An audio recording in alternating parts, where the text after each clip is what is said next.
The person lying next to you right now might be quietly turning you into a completely different person, and you would never notice it happening because it feels exactly like love. You've felt this.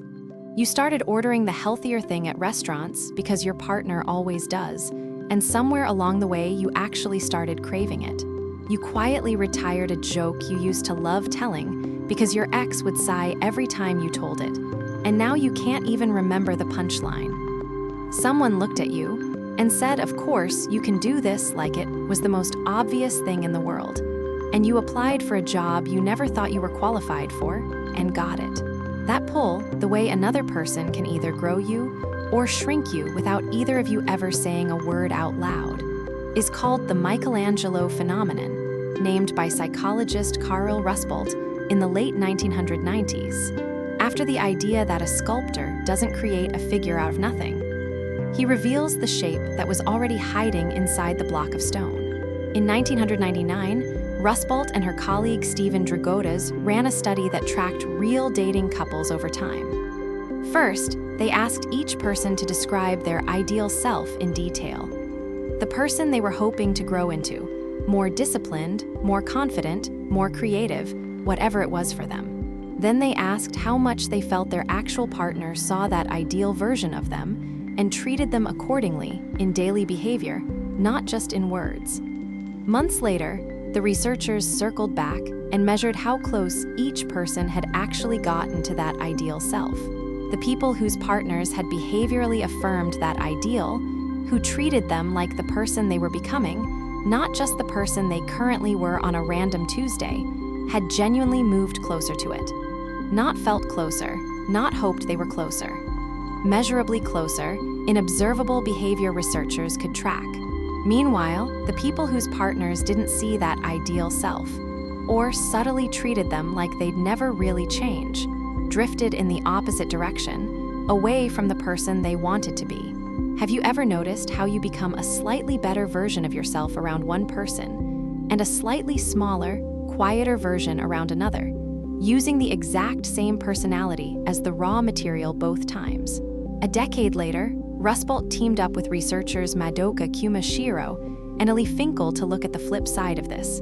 Not inside a lab this time, but inside real, long-term marriages.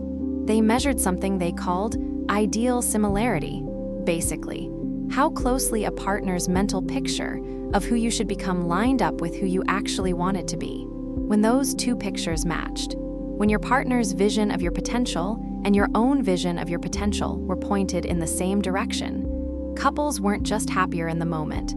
They were significantly less likely to be drifting toward separation years later, because each person's sense of self and the relationship itself were finally pulling the same way instead of fighting each other. But when a partner's idea of your potential clashed with your own, sculpting you toward a version of yourself you never actually asked to become, the more ambitious you, the more social you, the calmer you, whatever they'd quietly decided you should be, satisfaction eroded slowly, almost invisibly. No dramatic fights, no betrayals, no single bad night you could point to. Just years of being chiseled into a shape that wasn't quite yours by someone who genuinely believed they were helping. Have you ever been with someone who loved you, but loved a slightly different version of you than the one you actually were, and felt yourself quietly bending toward it just to keep the peace, one small accommodation at a time? Here's why your brain runs this program in the first place. For most of human history, you weren't really an individual floating around making solo decisions about who to become. You were a reflection of the group around you. Your survival, your reputation, even your odds of finding a mate depended heavily on how the people closest to you saw you and treated you day to day. So your brain evolved to use other people's expectations as a kind of shortcut for figuring out who you are and who you're even allowed to become. If the people around you expected competence, you rose to meet it. If they expected failure or treated you like you'd already peaked, you often quietly lived down to that instead, without ever consciously deciding to. That shortcut made perfect sense when the people around you meant a stable tribe of maybe 30 people who knew you your entire life. It misfires badly now.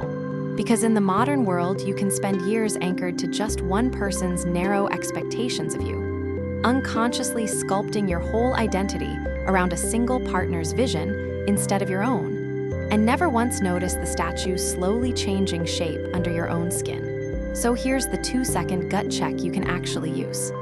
Next time you catch yourself shrinking a dream, quietly dropping a hobby, or going vague and quiet about an ambition around your partner, stop and ask yourself one very specific question. Is this me changing because I genuinely want to, or because their face changes every time I bring it up? That's the whole test. That one question is usually enough to separate real growth from slow erosion, and most people never even pause long enough to ask it. Because the shrinking happens in such small increments, it never registers as an actual decision you made. We all know a couple like this. One where you can watch, in real time, someone becoming more fully themselves because of who they are with, standing taller, laughing louder, chasing things they used to talk themselves out of. And we probably also know the other kind, someone slowly disappearing into whoever their partner quietly needs them to be. Tell us about that person in the comments. The one who sculpted you into someone better, or the one you watched fade, or better yet, go tag the person who brought out a version of you that you actually genuinely liked.